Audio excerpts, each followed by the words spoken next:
The royal jewels Camilla is saving, but not for long.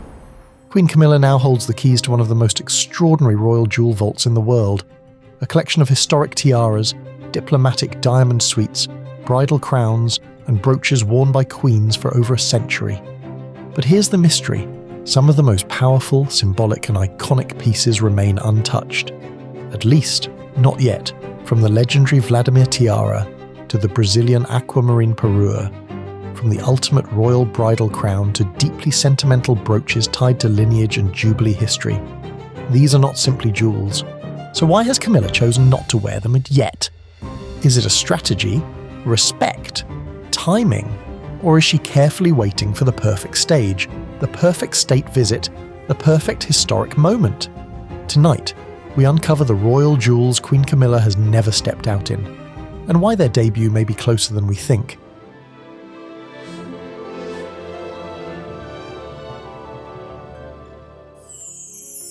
The Vladimir Tiara. The Vladimir Tiara is a true state-level piece. The Queen Consort has been a fan of many heavy and grand royal tiaras, debuting several of them in recent years. But when it comes to this history-rich emerald masterpiece, Camilla has made a very deliberate effort to avoid it, until now. It was one of Queen Elizabeth's favourite crowns. She inherited the Vladimir Tiara after Queen Mary's death in 1953, and never felt the need to commission an emerald tiara of her own, unlike the ruby one, because she loved the unique feature that allowed the emerald drops to be swapped with pearls. The original diamond and pearl headpiece was created by the Russian imperial court jeweller Bolin for a Grand Duchess of Russia, before being purchased by Queen Mary and later slightly redesigned by Garrard. Camilla has never worn this tiara so far. Because it is so deeply associated with Queen Elizabeth II's remarkable 70-year reign, Camilla may be waiting for a significant amount of time to pass out of respect for her late mother-in-law's memory. She's slowly working her way through the royal vault, fully aware of how precious this piece was to both the Queen and Prince Charles. In fact, this was the last tiara Queen Elizabeth II wore in public, in December 2019 at the Diplomatic Corps reception, set in its emerald configuration.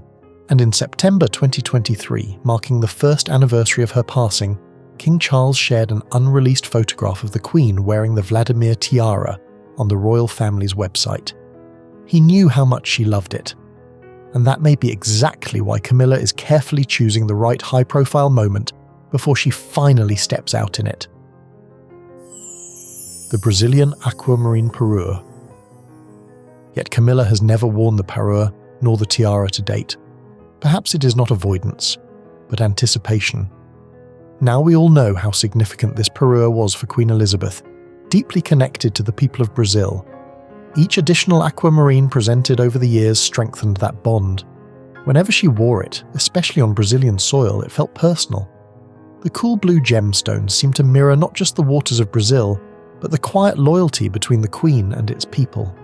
Towering and majestic, it showcases an impressive collection of aquamarines, gifts from the President of Brazil presented on behalf of the Brazilian people over a span of 15 years. The Brazilian Aquamarine Tiara actually began life as a necklace and pendant earrings, a coronation gift to the Queen from the Brazilian President. That generous gesture went on to inspire the Queen's only tiara set, with these cool-toned blue gemstones, found predominantly in Brazil. Delighted with the gift, the Queen approached Garrard to create a tiara that would complement the Aquamarine Parure. 10 years later, one final gift from the people of Brazil was bestowed upon her: aquamarine and diamond hair ornaments, completing the majestic suite. While she did debut the smaller aquamarine ribbon tiara in 2024, she has not chosen this far more commanding and queenly set. Why? Camilla understands the weight and symbolism of this parure, how deeply it is connected to Queen Elizabeth and to Brazil itself. She may be waiting for the right moment, an official state visit to Brazil. So far, during King Charles's reign, there has not been a diplomatic occasion that truly warrants such a powerful statement jewel. And that may be exactly why Camilla feels the timing is not yet right. Some critics and jewellery historians have argued that the pale blue aquamarines lack strong contrast against Queen Camilla's hair and complexion, especially when she wore the aquamarine ribbon tiara in 2024. However, a future Brazil state tour could be the perfect stage to debut this magnificent parure. a treasure that has remained largely in the vault since 2017, despite its elegant suiting brunette hair beautifully, as seen on Princess Catherine. Queen Mary's Fringe Tiara. Camilla has never debuted what is now famously known as the British royal family's ultimate bridal tiara, and that label alone explains almost everything. This is not just another historic jewel sitting in the royal vault, it is the wedding tiara, the piece most emotionally tied to royal brides and new beginnings. From the very start, its identity became inseparable from marriage, legacy and continuity. On her own wedding day in 1947, Queen Elizabeth chose this tiara despite last-minute drama when it snapped just hours before the ceremony, causing a delay. Even when the Queen Mother reportedly said, "We have 2 hours and there are other tiaras," Elizabeth refused to change her choice. That insistence turned the jewel into something deeply personal, not simply a diamond ornament, but a symbol of devotion and destiny. Its story stretches back even further. Queen Victoria gifted the original necklace to Queen Mary as a wedding present in the 1890s. From wedding gifts to wedding tiara, its path was almost poetic. In the modern era, it became the quintessential royal bridal crown. Worn by Queen Elizabeth in 1947, loaned to Princess Anne in 1973 by the Queen Mother, and then loaned again by Queen Elizabeth II to Princess Beatrice in 2020. It evolved into a sacred tradition, a something borrowed, that carries nearly a century of royal love stories. Camilla has had many high-profile state occasions where she could easily have debuted it. She has even worn similarly structured pieces, such as Queen Alexandra's Kokoshnik tiara, paired with necklaces reminiscent of Queen Mary's designs at major City of London events. Yet she has consistently left this bridal tiara untouched, and the reason feels clear. This jewel is not associated with reign or rank. It is associated with beginnings, with young brides stepping into royal life, with continuity of the bloodline. Camilla appears to understand that this tiara belongs to that narrative, not to her chapter as Queen Consort. Queen Victoria's diamond bow brooches.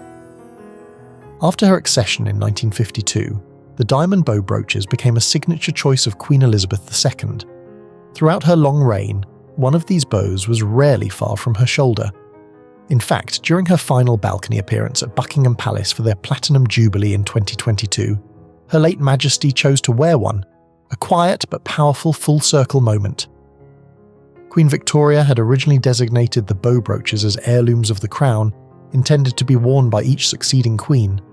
They passed from Queen Victoria to Queen Alexandra, then to Queen Mary, Queen Elizabeth the Queen Mother, Queen Elizabeth II, and now to Queen Camilla.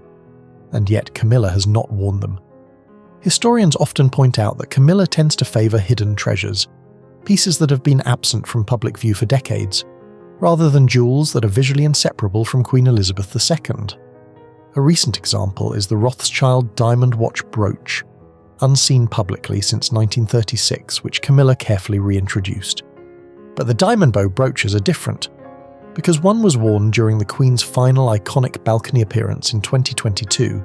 The image remains fresh in public memory. For 70 years, these bows were a staple of Queen Elizabeth II's wardrobe. Wearing one now would inevitably invite intense comparison, something Camilla has consistently navigated with caution and sensitivity. There is also a stylistic difference.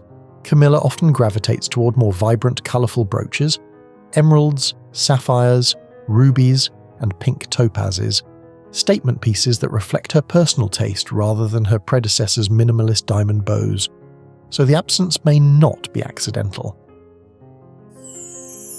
Jardineire brooch. Yes, we all know how much Camilla loves coloured brooches, and this one is no different, rich in colour and full of flowers. So why has she not worn it yet? The flower basket brooch is a pretty multicoloured piece shaped like a bunch of flowers spilling from a woven basket. The flowers are made from diamonds, rubies and sapphires, some with coloured stones as petals, others with diamond petals and coloured centres. The basket and twisted handle are set with small, brilliant diamonds with a band of emeralds around the base. It is one of the most sentimental pieces in the British Royal Collection, and one Camilla finds deeply associated with the line of succession. The brooch was a personal gift to Queen Elizabeth II from her parents to celebrate the birth of Prince Charles. Because it is closely tied to the late Queen's identity as a mother, and her bond with her parents, Camilla may feel it is more fitting to leave it in the vault out of respect. Queen Elizabeth II famously wore it for Prince George's christening in 2013 to symbolise the continuation of the royal line. Camilla might be reserving it for a future Princess of Wales, or even Prince George's future wife, rather than wearing it herself, as she is not in the direct line for that specific lineage. King Khaled diamond necklace. This is one necklace many of us would truly love to see on Queen Consort Camilla. She has proven herself more than capable of carrying grand all-diamond statements, from the Greville festoon necklace to the diamond demi-parure. So this spectacular piece would sit perfectly within her established style.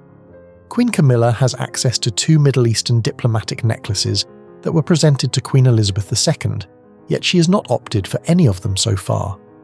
The late Queen was never restricted to wearing such jewels only during Middle Eastern state tours, but perhaps Camilla is waiting for the right diplomatic moment to debut one, and this year would be ideal.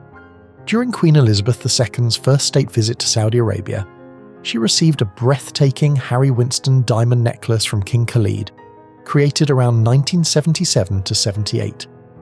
The design features 20 pear-shaped diamond pendants radiating from a central diamond-set band, bold, symmetrical, and unmistakably regal. It would be a powerful choice for Camilla, perhaps even for her first state visit to Saudi Arabia. However, there may be another reason for the delay. The necklace is closely linked with Princess Diana, who was the only royal ever loaned the piece during Queen Elizabeth's lifetime. That association alone may encourage Camilla to move carefully.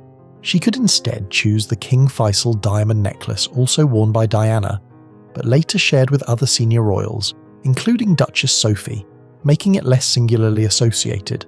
Whatever the true reason for the pause, we can only hope that this dazzling King Khaled diamond necklace finally makes its grand debut on Camilla this year. Queen Victoria's Diamond Jubilee Brooch. This is another breathtaking beauty we're still waiting to see on Queen Consort Camilla, especially given its powerful Jubilee connection, first established by Queen Victoria and later echoed so memorably during Queen Elizabeth II's reign. Camilla has debuted many iconic and historic brooches from the royal vault, from forgotten pieces of Queen Alexandra to treasured jewels of Queen Victoria. She is undeniably a brooch person, so why leave this one untouched when it's fully at her disposal following Queen Elizabeth II? Among the gifts Queen Victoria received for her Diamond Jubilee in 1897 was this remarkable brooch created by Garrard. Victoria herself described it as beautiful in her diary. The brooch was also loved by the Queen Mother, who famously wore it for both her 99th and 101st birthday celebrations. Interestingly, Camilla has often opted for jewels closely associated with the Queen Mother rather than those strongly identified with Queen Elizabeth II, which makes the continued absence of this brooch even more intriguing. Perhaps the reason lies in its strong Jubilee symbolism. The word itself carries enormous historical weight within the British monarchy. After Queen Elizabeth II's Platinum Jubilee in 2022, the concept remains emotionally charged and closely tied to her legacy. Camilla may feel that such a directly Jubilee-labelled jewel requires a moment of equal significance. Still, one hopes she does not wait too long, if not for a British Jubilee celebration, perhaps for a Jubilee marking in another royal house. A moment where history, continuity and celebration align perfectly. Let us know in the comments if you'd like to see part 2 and tell us your thoughts. Which jewel do you most want to see Queen Camilla debut, and why do you think each of these historic pieces remains unworn? Before you go, don't forget to like this video and subscribe to our channel for more deep dives into royal jewel history.